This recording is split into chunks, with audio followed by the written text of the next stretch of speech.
January 5th, 1943. Off Guadalcanal, the Pacific dawn breaks over a task force steaming through hostile waters.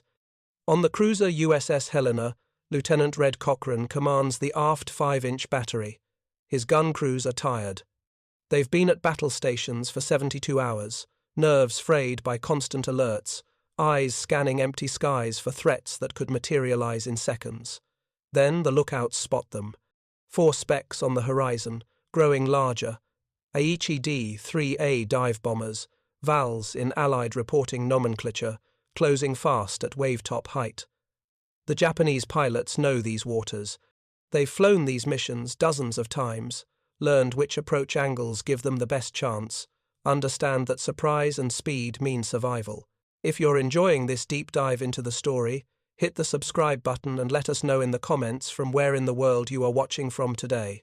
One Val peels off toward the New Zealand cruiser Achilles and scores a hit. The others break formation, mission complete, banking away at full throttle. They're already calculating the run back to Rabaul, already thinking they've survived another sortie. Lieutenant Cochrane's battery opens fire almost as an afterthought. 2 salvos, 6 shells. The kind of long-range shooting that rarely connects, the type of defensive fire meant more to harass than to kill. Except, something impossible happens. One of the departing Vals, untouched by shrapnel, unscathed by any direct hit, suddenly bursts into flames. The aircraft disintegrates in mid-air, pieces tumbling into the Pacific 300 yards from the nearest explosion. The gun crews watch in stunned silence. Then they start cheering, not quite understanding what they've witnessed. What they don't know, what they can't know because the weapon is classified above top secret, is that they've just fired the first shot in a technological revolution that will fundamentally alter the mathematics of aerial warfare. That Val didn't die from a direct hit. It died because the shell that killed it never needed to touch it. The fuse inside that projectile contained a miniature radar set, a radio transmitter and receiver no larger than a fountain pen that sent out a signal and waited for the echo. When the return bounce indicated the target was within lethal range, the fuse detonated the shell automatically. No guesswork, no calculations about target speed and altitude, no manual timing that might fire too early or too late. The shell simply knew when to explode. It was called the VT fuse, variable time. Though that name was deliberate misdirection, there was nothing variable about the timing. It was proximity triggered, a weapon that turned near misses into kills and would soon render Japanese air power nearly irrelevant across vast stretches of the Pacific. But to understand why this single technological breakthrough stunned Japanese commanders and changed the fundamental calculus of the war, you have to understand what naval anti-aircraft defense looked like before January of 1943. And more importantly, you have to understand why the system everyone was using barely worked at all.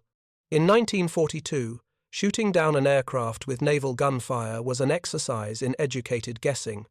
The primary American anti-aircraft weapon was the 5-inch 38 caliber gun, a versatile weapon that could fire up to 22 rounds per minute to an altitude of 37,000 feet.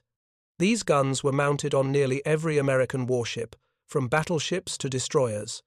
On paper, they seemed formidable. In practice, they faced a problem that defied easy solution. An aircraft attacking a ship wasn't a stationary target. It was moving in 3 dimensions, changing altitude, speed, and direction constantly. The shell fired to intercept it traveled at 2,600 feet per second initially, but slowed as it climbed. Gravity pulled it down. Wind pushed it sideways. By the time the shell reached the target's altitude, 8 or 10 seconds might have passed. In that time, an aircraft flying at 300 miles per hour covered over half a mile. Hitting the aircraft directly was nearly impossible. Instead, gunners relied on barrage fire, filling zones of sky with exploding shells set to detonate at specific altitudes using mechanical time fuses. These fuses, typically the Mark 18, used clockwork mechanisms. A gunner would estimate the target's altitude, set the fuse to explode after a predetermined number of seconds, load the shell, and fire. If every calculation was perfect, if the estimate was exact, if the aircraft didn't change altitude or speed, and if the mechanical fuse functioned properly, the shell might explode near enough to damage the target with shrapnel. Each of those conditions was a point of failure. Fire control directors helped. By 1942, American ships carried radar-assisted systems that calculated firing solutions automatically. These systems tracked the target's position, speed, and bearing, then told the guns where to aim and when to fire. The problem wasn't aiming. The problem was timing. Radar told you where the aircraft was now. It couldn't tell you exactly where it would be in 8 seconds when your shell reached that altitude. Pilots knew this. Japanese aviators learned quickly that changing altitude suddenly made time-fused shells explode harmlessly above or below them. A dive bomber plunging toward its target descended so fast that shells set for its initial altitude detonated in empty sky while the aircraft passed safely beneath the bursts. At night, the problem became catastrophic. Mechanical time fuses worked the same way regardless of visibility, but in darkness, initial targeting was nearly impossible. Ships fired blind barrages, hoping volume might compensate for accuracy. It rarely did. Admiral Arleigh Burke, who commanded destroyers in the Solomons campaign, later wrote that mechanical time fuzzes only brought down planes at night by accident. They were good for harassing enemy aircraft, he said, but that was about all. The statistics told a brutal story. In 1942, American 5-inch guns firing time-fused ammunition required approximately 2,000 rounds to down a single aircraft. 2,000 shells, each weighing 54 pounds, each containing 7 pounds of high explosive. Multiply that by the number of attacking aircraft in a typical raid, and you understand why ammunition ships existed solely to keep the fleet supplied. The Japanese understood these limitations intimately. Their tactics evolved specifically to exploit the weaknesses of time-fused anti-aircraft fire. Torpedo bombers approached at wave-top height, where shells had minimal time to reach them. Dive bombers used steep attack angles that forced rapid altitude changes. Night attacks became preferred methods because darkness made accurate fire control nearly impossible. In the first year of the Pacific War, from Pearl Harbor through the battles around Guadalcanal, Japanese naval aviation held a decisive edge. Not because their aircraft were necessarily superior, though many were excellent. Not because their pilots were more skilled, though their training was rigorous. They held the edge because the mathematics of aerial combat favored the attacker. A ship could carry thousands of shells, but if those shells couldn't reliably hit aircraft, numbers didn't matter. And then the British shared a secret with the Americans that would change everything. In 1940, as the Luftwaffe hammered Britain from the skies, British scientists at the Telecommunications Research Establishment conceived of an elegant solution to the proximity problem. What if the shell itself could determine when to explode? What if instead of relying on preset timing, the fuse could sense its distance from the target and detonate automatically at the optimal moment? The concept wasn't new. Engineers had discussed target-influenced fuses for decades. The problem was always the same. How do you fit a sensor sophisticated enough to detect an aircraft, plus the electronics to process that information and trigger detonation, into a 5-inch shell that will experience 20,000 times the force of gravity when fired and spin at 25,000 revolutions per minute in flight? The British had ideas but lacked the industrial capacity to execute them. They were fighting for survival, resources stretched impossibly thin across global commitments. So in mid-1940, they did something remarkable. They handed their research to the Americans and said, "You build it. We need it, but you're the only ones who can manufacture it in quantity." The Americans accepted the challenge. In August of 1940, the National Defense Research Committee assigned Section T, a civilian research group, to solve the proximity fuse problem. The lead scientist was Merle Tuve, director of the Department of Terrestrial Magnetism at the Carnegie Institution. Tuve assembled a team of physicists, electrical engineers, and ordnance experts at Johns Hopkins University's Applied Physics Laboratory. Their mandate was simple in theory, nightmarish in execution: Create a fuse that could survive being fired from a gun. Operate reliably in the extreme conditions of flight. Detect aircraft from sufficient range to trigger detonation at the optimal distance. Never detonate prematurely. Self-destruct if it missed. And could be mass-produced by workers with no specialized training. Oh, and do it fast, because every month of delay costs the Navy ships and lives. The challenges seemed insurmountable. Existing radio technology required fragile glass vacuum tubes. How do you make a vacuum tube survive 20,000 gravities of acceleration? How do you prevent centrifugal force from destroying the delicate filaments inside when the shell spins at 25,000 RPM? How do you power the device when batteries of the time were large, heavy, and unreliable? The miniaturization alone seemed impossible. The fuse had to fit inside a space 20 inches long and 5 inches in diameter, sharing that space with 7 pounds of high explosive, the detonation mechanism, and all the circuitry needed to detect and track a target. For context, the smallest radio receivers in 1940 filled briefcases. Section T needed to create one that fit in a space the size of a soda can. Tuve's team started with the sensor. They chose radio frequency because it could detect metal at distance and worked in any weather, day or night. The fuse would contain a tiny transmitter broadcasting a continuous signal. When that signal bounced off an aircraft and returned to the receiver in the fuse, the frequency would shift slightly due to the Doppler effect, the same phenomenon that makes a passing train's whistle sound different as it approaches versus departs. The fuse would measure that frequency shift. When it reached a threshold indicating the target was approximately 70 yards away, well within the lethal fragmentation radius of a 5-inch shell, it would trigger detonation.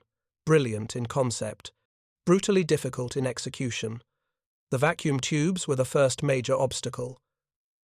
Section T partnered with Western Electric and Raytheon to develop ruggedized miniature tubes based on hearing aid technology. Engineers redesigned the internal structure, making filaments thicker and supports more robust. They embedded the tubes in wax to cushion them. They used ceramic and metal construction instead of glass to prevent shattering. By early 1941, they had tubes that could survive the shock of firing. The next problem was power. Standard batteries were too large and too unreliable. Tuve's team invented a solution that bordered on elegant. They created a battery that activated itself when the shell was fired. Inside the fuse, a small glass ampule contained an electrolyte solution. When the gun fired, centrifugal force threw the solution outward, breaking the glass and allowing electrolyte to contact carbon and zinc plates arranged around it, generating electricity. The battery came alive the instant it was needed and died when the shell detonated or self-destructed. Even the circuit design posed challenges. The fuse needed to distinguish between an actual aircraft and false returns from ocean waves, rain, or even seabirds. It needed to ignore the ship it was fired from while tracking the target it was aimed at. And it needed to do all this with circuitry so simple and robust that it could be assembled by factory workers who'd never built electronics before. By mid-1941, Section T had a working prototype. They called it the T3. In January of 1942, they tested it against water targets. The fuse worked 52% of the time. By the standards of experimental electronics, that was encouraging. By the standards of weapons systems, it was catastrophic. Half the shells would be duds. The Navy looked at that 52% success rate and made a decision that said everything about how desperate the situation was. They accepted it. Admiral Harold Bowen, chief of the Navy's Bureau of Ordnance, authorized production immediately. His reasoning was cold but sound. Even a fuse that only worked half the time was still 4 times more effective than mechanical timing. The math was simple. A partially reliable proximity fuse was better than a fully reliable system that barely hit anything. Production began in November of 1942 at 5 contractors: Crosley Corporation, RCA, Eastman Kodak, Sylvania, and McQuay Norris. By December, the first batch of 5,000 shells was ready. Each shell cost $732, an astronomical sum in 1940s currency, roughly equivalent to $15,000 today. For comparison, a mechanical time fuse cost about $15. But the Navy wasn't counting costs. They were counting ships. Commander Deke Parsons, the ordnance officer who'd helped develop the fuse and who would later arm the atomic bomb dropped on Hiroshima, personally escorted the first shipment to the Pacific. He arrived in New Caledonia in late December and consulted with Admiral Halsey about which ships most urgently needed the new weapon. Halsey's answer was immediate: the carriers Enterprise and Saratoga, and the cruiser Helena. Those ships faced constant air attack in the Solomons and desperately needed better defenses. The shells were divided among the three vessels. Parsons spent days training their gun crews, explaining the basics without revealing the full technology. The shells looked identical to standard ammunition except for markings indicating they were special. Crews were told only that these shells didn't need timing adjustments and would function automatically. On January 5, 1943, Lieutenant Cochrane fired the first VT-fused shells in combat. He had no idea he was making history. He was just shooting at aircraft that had just attacked his formation. When that Val exploded in mid-air, the revolution had begun. But one kill proved nothing. Wars aren't won by accidents or lucky shots. What the Japanese were about to experience wasn't luck. It was the systematic application of technology that turned their air superiority into a death sentence. And the truly terrifying thing for Japanese commanders was that they had no idea what had changed. They only knew that suddenly, impossibly, American ships could kill aircraft that should have been safe. The next engagement came 3 weeks later, in late January. A dozen Betty bombers attacked a convoy Helena was escorting, approaching at night when conventional anti-aircraft fire was largely useless. What happened next shocked everyone involved. The night sky erupted with muzzle flashes and tracers as Helena's guns opened fire. But unlike previous night actions, where shells exploded at random altitudes in the darkness, these detonations tracked the bombers precisely. Aircraft vanished in flaming impacts. Pilots radioing back to base reported shells that followed them, exploding at exact range regardless of altitude changes. 5 of the 12 Bettys went down. The convoy reached its destination without losing a single ship. Historian Samuel Eliot Morison described the scene in his History of Naval Operations, writing that the night flickered with muzzle flashes, tracers, flares, floatlights, and the flaming pyramids of splashing Bettys. He credited the outcome to excellent anti-aircraft formation, working in conjunction with fire control radar and the deadly proximity fuse. That phrase, deadly proximity fuse, became standard among sailors who witnessed it. But officially, the weapon didn't exist. Security around the VT fuse was extraordinary, comparable to the Manhattan Project. Factory workers assembling components didn't know what they were building. Individual parts were manufactured at different facilities, then sent to assembly plants where workers put them together, according to diagrams they couldn't explain. The Navy designated the fuse the Mark 32 and referred to it in official documents only as special projectiles or funny fuses. Sailors called them the secret shells. Commanders were ordered never to fire them over land, where a dud might be recovered by the enemy. Initially, they were authorized only for use over deep ocean, where failed detonations would sink beyond any possibility of retrieval. The security worked. Through all of 1943, the Japanese never understood what was killing their aircraft. Their after-action reports described American anti-aircraft fire that seemed impossibly accurate, shells that detonated without direct hits, explosions that followed aircraft through evasive maneuvers. Some pilots reported that American ships must have developed a new type of fire control system that could predict their movements with supernatural precision. They weren't entirely wrong. The VT fuse had turned the 5-inch gun into something approaching a guided weapon. But calling it prediction missed the point. The shell didn't predict where the aircraft would be. It simply waited until the aircraft was in range, then exploded. During 1943, the U.S. Navy fired 36,000, 370 rounds of VT-fused ammunition in the Pacific. Only 25% of all shells fired carried the new fuses. The rest were still conventional time-fused rounds because production couldn't yet meet demand. If you find this story engaging, please take a moment to subscribe and enable notifications. It helps us continue producing in-depth content like this. Those 25% of shells with VT fuses accounted for 51% of all Japanese aircraft shot down by naval gunfire that year. Let that sink in. 1/4 of the ammunition accounted for half the kills. The mathematics were devastating. Each VT-fused shell was roughly 4 times more effective than time-fused ammunition. The numbers told an even more striking story when examined closely. 5-inch guns firing time-fused shells needed about 2,000 rounds per kill.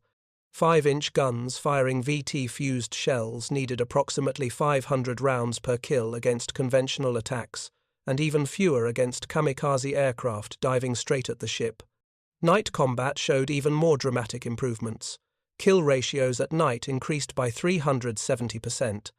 Before the VT fuse, shooting down aircraft in darkness was mostly theater. Barrage fire meant to discourage attack rather than destroy the attacker. After the VT fuse, night attacks became suicide missions. Admiral Arleigh Burke, writing after the war, called the VT fuse a magnificent help. His words didn't capture the revolutionary nature of what had happened. The fuse hadn't just helped. It had fundamentally rewritten the rules of naval air defense. Consider the geometry of aerial combat. A 5-inch shell exploding in proximity to an aircraft created a lethal fragmentation zone approximately 70 yards in radius. That's a sphere of destruction 140 yards across. Inside that sphere, shrapnel traveling at thousands of feet per second would shred aluminum skin, cut control cables, puncture fuel tanks, kill pilots. But for that sphere to matter, the shell had to explode at exactly the right moment. With time fuses, achieving that moment required perfect prediction. Wind, temperature, shell velocity, target speed, altitude changes, all had to be calculated and set manually before firing. Get any variable wrong, and the sphere of destruction appeared in empty sky while the target flew safely past. The VT fuse eliminated that entire chain of potential failures. The shell carried its own sphere of destruction and deployed it at the optimal moment automatically. For Japanese pilots, this meant there was nowhere safe. Flying low didn't help because the fuse triggered regardless of altitude. Evasive maneuvers didn't matter because the shell didn't need to predict movement. Speed didn't save you because the Doppler shift the fuse measured worked at any velocity. The only defense was to not be within range of the guns at all. And in the Pacific, where aircraft had to get close to ships to attack with bombs or torpedoes, that meant not attacking. By mid-1943, Japanese aircrews began reporting patterns. American task forces seemed to have an invisible barrier around them. Aircraft that penetrated within 5,000 or 6,000 yards suddenly started dying in mid-air explosions. Pilots who survived described the terror of watching wingmen vanish in bursts of fire that appeared without warning. What made it worse was the lack of understanding. If you can't comprehend how a weapon works, you can't develop countermeasures. Japanese tacticians tried everything. They attempted massed attacks, hoping to overwhelm defenses through numbers. They changed approach angles. They varied altitude. They tried night attacks, dawn attacks, dusk attacks. Nothing worked. The invisible barrier remained. By the end of 1943, Japanese naval aviation in the South Pacific was being bled white, not from lack of skill or courage, but because mathematics had turned against them. Production of VT fuses climbed throughout 1944. From the initial 5,000 shells delivered in late 42, output scaled to hundreds of thousands. The cost per fuse dropped from $732 to $300, then to $100, finally stabilizing around $18 by 1945 as mass production techniques matured. By late 44, American electronics manufacturers had shifted massive portions of their capacity to fuse production. Crosley, RCA, Eastman Kodak, all running multiple assembly lines. The industrial mobilization was staggering. By war's end, over 22 million proximity fuses would be manufactured at a total cost exceeding $1 billion. To put that in perspective, the Manhattan Project that developed the atomic bomb cost $2 billion. The proximity fuse program cost half that, and arguably affected the war's outcome more directly in terms of ships and lives saved. Each fuse contained approximately 130 miniaturized electronic components.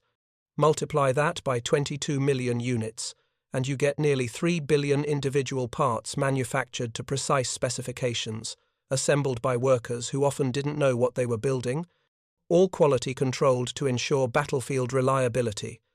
The scale was unprecedented, and it had to be, because the demand was insatiable. By 1944, the nature of the Pacific War had shifted dramatically. Japanese conventional air power was collapsing under the weight of pilot losses and industrial inadequacy, but in its place, something far more desperate was emerging, something that would test the VT fuse in ways its developers never anticipated: the kamikaze. October 1944. The Battle of Leyte Gulf had just shattered Japanese naval power, but in Nauf, the wreckage of that defeat, something new and terrible was being born.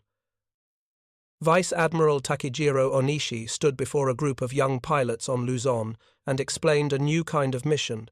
Conventional attacks, he said, no longer worked. American defenses had become too effective. The mathematics were simple and brutal. Most attacking aircraft were being shot down before releasing their weapons. Those that did release rarely scored hits. Japanese naval aviation was dying by attrition without achieving meaningful results. Onishi proposed something different: organized suicide attacks, aircraft loaded with explosives, piloted deliberately into enemy ships. No attempt at survival, no return flight, just one pilot, one plane, one target. He called it the Special Attack Corps, the Divine Wind, kamikaze. The first organized kamikaze attack launched on October 25th. Of the handful that reached their targets, several scored hits, damaging escort carriers. The tactic worked not because it was noble or honorable, but because it solved a fundamental problem. A pilot committed to dying didn't need to survive anti-aircraft fire. He only needed to reach the ship. One way. For Japanese commanders watching their air forces disintegrate, the kamikaze offered a terrible calculus: trade one pilot and one obsolete aircraft for potential damage to a valuable American warship. Given that conventional attacks were already suffering 70, 80, 90% casualties with minimal hits, suicide attacks seemed almost rational. The pilot was going to die anyway. At least this way, his death might accomplish something. By early 1945, as American forces closed on Okinawa, the kamikaze had become Japan's primary naval aviation tactic, not because they wanted it that way, but because they'd run out of alternatives. Experienced pilots were dead, modern aircraft were scarce, training programs couldn't replace losses. What remained were teenage recruits with minimal flight hours, obsolete planes, and enough fuel for a one-way mission. The kamikazes came in waves, coordinated attacks called kikusui operations, floating chrysanthemums. Hundreds of aircraft at once, overwhelming defenses through sheer numbers, and they were devastatingly effective. In February and March of 1945, kamikaze attacks damaged or sank dozens of American ships. The carrier Saratoga took 5 kamikaze hits in 3 minutes and barely survived. The carrier Franklin lost over 800 men when a kamikaze caught her with armed aircraft on deck. The escort carrier Bismarck C went down with 200 men after 2 hits. These weren't glancing blows. These were aircraft carrying 500-pound bombs, striking at 300 miles per hour, penetrating decks, detonating inside ships. For the first time since 1942, American naval commanders faced a tactical problem without an obvious solution. How do you defend against an attack where the attacker doesn't care about survival? Traditional combat air patrol helped, but there were too many kamikazes, too many directions of attack. Once a kamikaze got through the fighter screen and closed within gun range, stopping it became desperately difficult. Because the VT fuse, as effective as it was, faced a new challenge it wasn't designed for. Remember, the fuse worked by detecting aircraft and exploding at optimal range to create a lethal fragmentation zone. Against conventional bombers trying to survive their attack run, this was devastating. The aircraft would take evasive action, turn away, anything to escape the kill zone, but kamikazes didn't evade. They flew straight in, accepting damage, pressing through the fragmentation, dying in the attempt but often reaching the target anyway. The mathematics changed. With conventional attacks, you fired VT-fused shells, they exploded near the aircraft, shrapnel damaged flight controls or killed the pilot, and the aircraft fell into the ocean before releasing weapons. Mission stopped. With kamikazes, you fired VT-fused shells, they exploded near the aircraft, shrapnel damaged it severely, but the aircraft kept coming. Now a flaming missile with a dying or dead pilot whose momentum carried it into your ship regardless. The shells still worked. They just didn't always work fast enough. Ships needed to destroy kamikazes completely, not just damage them, and needed to do it at maximum range before the aircraft built up terminal velocity in its dive. This meant opening fire earlier, sustaining fire longer, and hitting harder than doctrine had anticipated. The Navy responded by modifying tactics. Gun crews trained to open fire at extreme range, 8,000 yards or more, even though accuracy at that distance was poor. The goal wasn't precision. It was throwing up a wall of VT-fused explosions that no aircraft could penetrate without catastrophic damage. Ammunition loadouts changed. Ships, sailing into kamikaze waters, loaded every 5-inch magazine entirely with VT-fused shells. No more mixed loadouts. Every round fired now had a proximity fuse. The expense was astronomical, but the alternative was losing ships. Doctrine emphasized sustained fire. Don't fire a few salvos and wait to see results. Fire everything until the target is destroyed or hits you. Some gun crews fired so continuously that barrels overheated and warped, accuracy degrading but volume maintained. The radar picket stations around Okinawa became the ultimate test. These were destroyers stationed 50 miles ahead of the main fleet, positioned to give early warning of kamikaze attacks and to direct combat air patrol fighters toward incoming raids. The picket destroyers were deliberately placed in harm's way, isolated, vulnerable targets, and the Japanese knew exactly where they were. April 16, 1945. USS Laffey, an Allen M. Sumner-class destroyer, arrived on Radar Picket Station No. 1, the northernmost and therefore most dangerous position. 30 nautical miles from Okinawa, 50 miles from the main fleet, essentially alone except for 2 small support craft. Commander Frederick Beckton commanded Laffey. He'd lost a ship before, back in 1943, and the memory haunted him. He drilled his crew relentlessly on anti-aircraft procedures, preparing them for exactly this scenario. When he addressed them over the intercom before taking station, his message was simple. Expect heavy attacks. Trust your training. Keep firing. By dawn on April 16th, radar operators detected the first contacts. A single Val dive bomber approached, was fired on, and retreated. False alarm, maybe. Or reconnaissance. 45 minutes later, radar screens filled with contacts.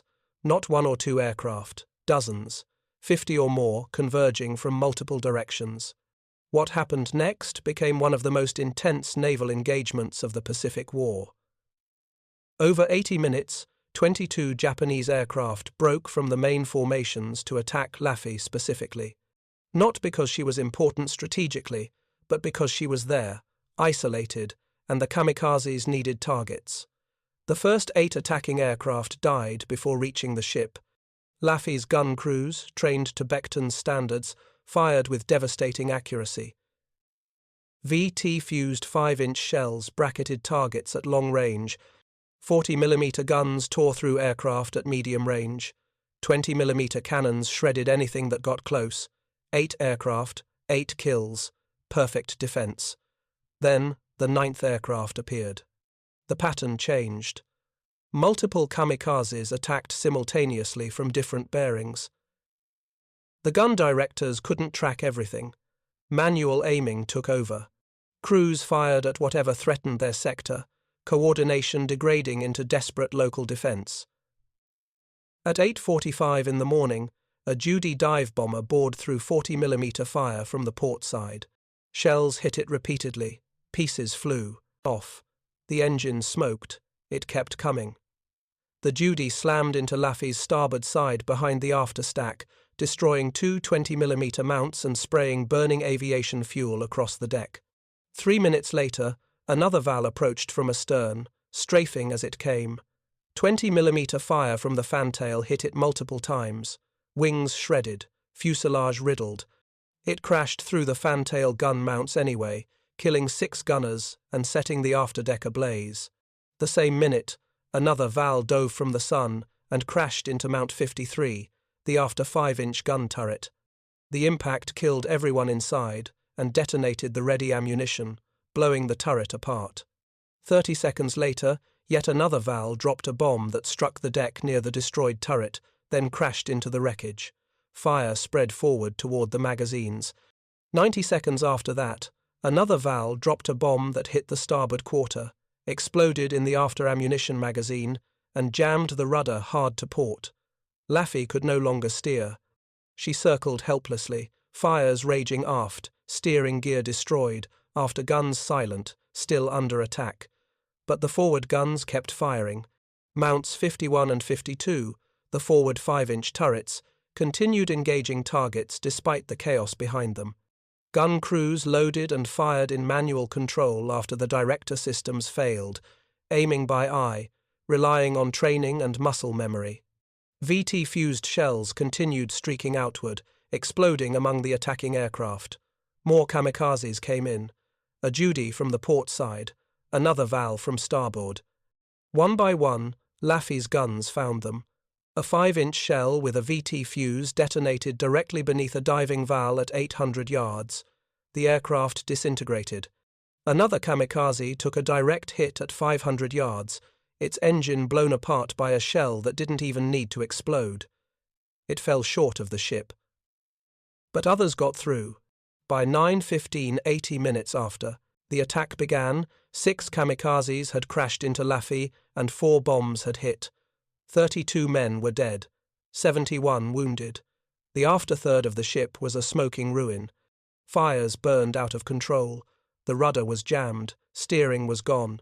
Half the anti-aircraft guns were destroyed, and somehow, impossibly, Laffey was still afloat. Still fighting. Commander Beckton refused to abandon ship.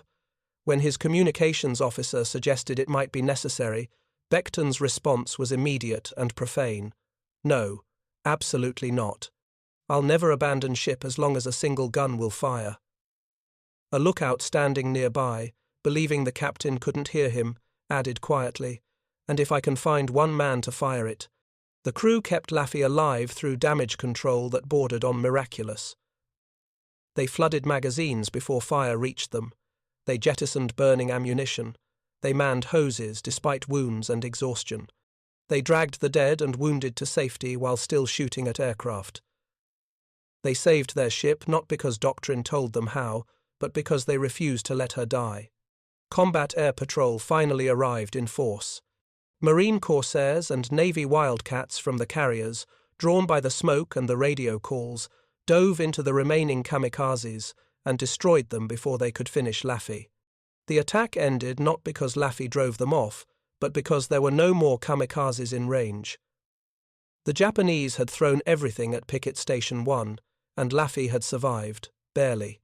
When the patrol craft came alongside after the attack, sailors looked at Laffey and couldn't believe she was still floating. The after superstructure was gone. The deck looked like a scrapyard.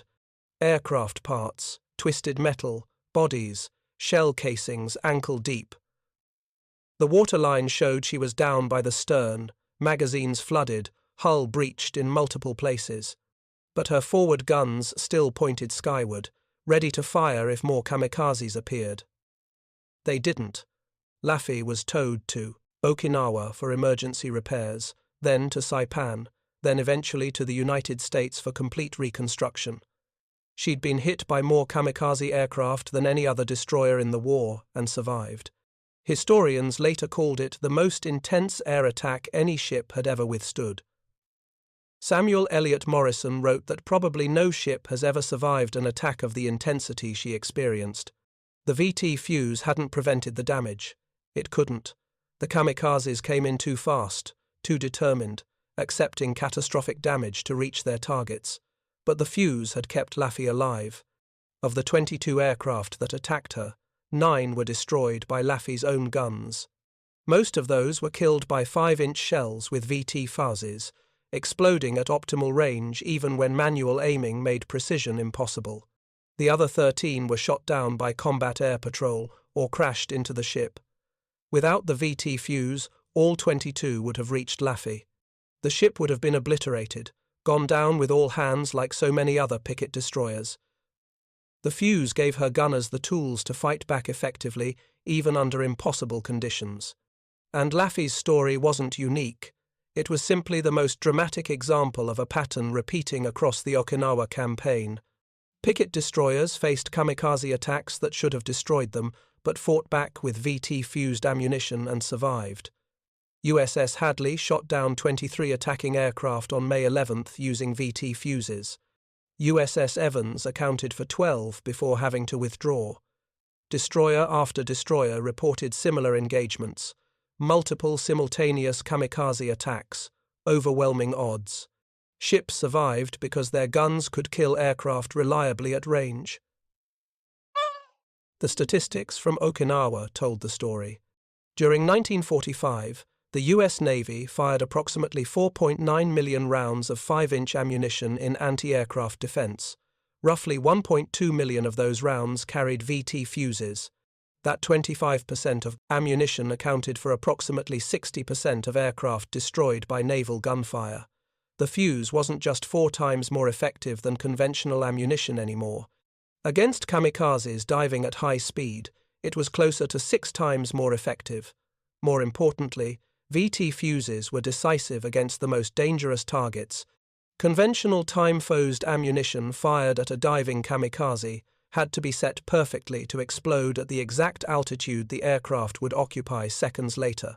Get the calculation wrong by even a little, and the shell exploded harmlessly above or below. VT fuses didn't care about altitude. They measured range and exploded when optimal. A kamikaze diving at a 45-degree angle couldn't evade the detonation because the fuse tracked its approach regardless of flight path. This made 5-inch guns with VT fuses the most effective anti-kamikaze weapon the Navy possessed. Better than combat air patrol, which could be overwhelmed or arrive too late. Better than 40mm or 20mm guns, which needed the target to close within their much shorter range. The 5-inch gun with a VT fuse could engage at 8,000 yards and kill reliably out to 3,000. That envelope, that zone where American ships could destroy kamikazes before they reached terminal velocity, was the difference between damage and destruction. Japanese commanders recognized this, though they never understood the mechanism. After-action reports from kamikaze missions described American defensive fire as impossibly accurate. Pilots who survived aborted attacks reported shells that seemed to follow aircraft, exploding at exact range regardless of maneuvers. Some Japanese intelligence analysts speculated that American ships had developed a new type of guided shell. They weren't entirely wrong. The VT fuse made shells self-guiding in a sense, programmed not by humans but by physics, detonating automatically at lethal range. What the Japanese and analysts missed was the industrial scale of the weapon. By mid-1945, every American 5-inch gun in the Pacific Theater was firing VT-fused ammunition almost exclusively. Production had scaled to over 1 million fuses per month. The cost per unit had dropped to $18. What had been an experimental weapon in January 1943 was now standard issue across the entire fleet. The psychological impact on Japanese pilots was devastating. Experienced aviators described the terror of approaching American task forces. They knew that invisible barrier existed. They could see aircraft ahead of them exploding in mid-air for no apparent reason. They understood that most wouldn't reach their targets. Flying a kamikaze mission was already a death sentence, but knowing you'd probably die without accomplishing anything, that your sacrifice would be wasted by weapons you couldn't understand or counter, that corroded morale in ways conventional combat never did. Some kamikaze pilots wrote letters home describing their missions as futile. Others requested assignment to night attacks because they believed, correctly, that darkness might reduce the effectiveness of American defenses. It didn't help much. Radar-directed guns with VT Fuzes worked as well at night as during the day. The only advantage darkness provided was making it harder for combat air patrol to intercept before the kamikazes reached gun range. By May 1945, Japan's kamikaze corps was collapsing not from lack of volunteers, but from lack of aircraft and fuel. The attacks continued, but with diminishing intensity and effectiveness. American forces adapted tactics, improved combat air patrol coordination, and positioned picket destroyers with overlapping defensive zones. The kamikaze threat never disappeared entirely, but it became manageable. Ships still took hits. The destroyer William D. Porter sank after a kamikaze crashed nearby, and its bomb exploded underwater, breaking the ship's back. The destroyer Drexler went down in less than a minute after two kamikazes struck simultaneously. But these losses, tragic as they were, no longer threatened the overall campaign. The invasion of Okinawa succeeded despite kamikazes, not because they were stopped completely, but because American defenses prevented them from achieving strategic impact. And at the heart of those defenses was a fuse the size of a fountain pen that contained 130 miniaturized components and cost less than a tank of gasoline. A fuse that Japanese commanders never understood, never captured intact, never successfully countered. A fuse that turned America's 5-inch guns from area defense weapons into precision anti-aircraft systems. The VT fuse's legacy extended far beyond World War II. After the war ended, technical intelligence teams discovered that Germany had developed over 30 different proximity fuse designs. None had been deployed operationally. The engineering challenges proved insurmountable given Germany's collapsing industrial base and the vulnerability of their testing grounds to Allied bombing. Japan had experimented with photoelectric fuses for bombs and a few prototype acoustic systems, but never fielded anything comparable to the American VT fuse. They lacked both the theoretical understanding and the industrial capacity to mass-produce the miniaturized vacuum tubes and circuits required. The fuse represented a combination of scientific knowledge, engineering innovation, and manufacturing capability that only the United States possessed in sufficient measure during the war years. It was as much a victory of American industry as American science. When the war ended in August 1945, the VT fuse program had consumed over $1 billion and produced 22 million units. For comparison, that's more than the United States spent on all tank production during the war. The atomic bomb program cost twice as much and produced exactly 2 combat weapons. The VT fuse, pound for pound and dollar for dollar, may have been the most cost-effective weapons system America developed during World War II. Consider what it accomplished. It increased the effectiveness of anti-aircraft artillery by 4 to 6 times. It made night defense practical for the first time. It allowed ships to defend themselves against mass kamikaze attacks that would have otherwise been overwhelming. It freed combat air patrol resources by reducing the number of aircraft that reached gun range. It saved ships, which saved lives, which kept the Pacific advance on schedule. Admiral William Halsey estimated that without VT fuses, American casualties at Okinawa would have been double what they were. That's thousands of sailors who came home because shells exploded at exactly the right moment automatically. The fuse also revolutionized land warfare. When General Eisenhower finally received permission to use VT fuses during the Battle of the Bulge in December 1944, their effectiveness stunned everyone involved. Artillery shells fuzzed with VT technology didn't need to impact the ground to kill infantry. They exploded in the air above German positions, raining shrapnel downward where foxholes and trenches provided no protection.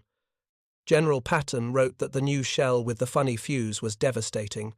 His artillery caught a German battalion crossing the Sauer River and killed over 700 men with a single concentrated barrage. He added that when all armies get this shell, we'll have to devise some new method of warfare. The fuse also proved decisive against German V-1 flying bombs attacking London and Antwerp. British anti-aircraft batteries equipped with VT-fused shells increased their kill rate from 17% in June 1944 to 79% by August. On one day, radar detected 104 V-1s approaching the English coast. 68 were destroyed by VT-fused shells. Only 4 reached London. The technology saved the port of Antwerp, which was critical to supplying Allied armies advancing into Germany. After the war, proximity fuse technology became foundational to modern weapons systems.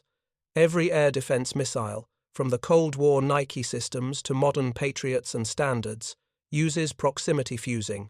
The principle evolved from simple radio frequency to sophisticated radar, and now to laser time-of-flight systems, but the core concept remains identical. Detonate when sensors determine the target is within lethal range. Don't wait for impact that might never come. The VT fuse represented a shift in military philosophy. Before proximity fusing, weapons were aimed. You pointed them at the target and hoped for a hit. After proximity fusing, weapons became autonomous, capable of making timing decisions faster and more accurately than human operators.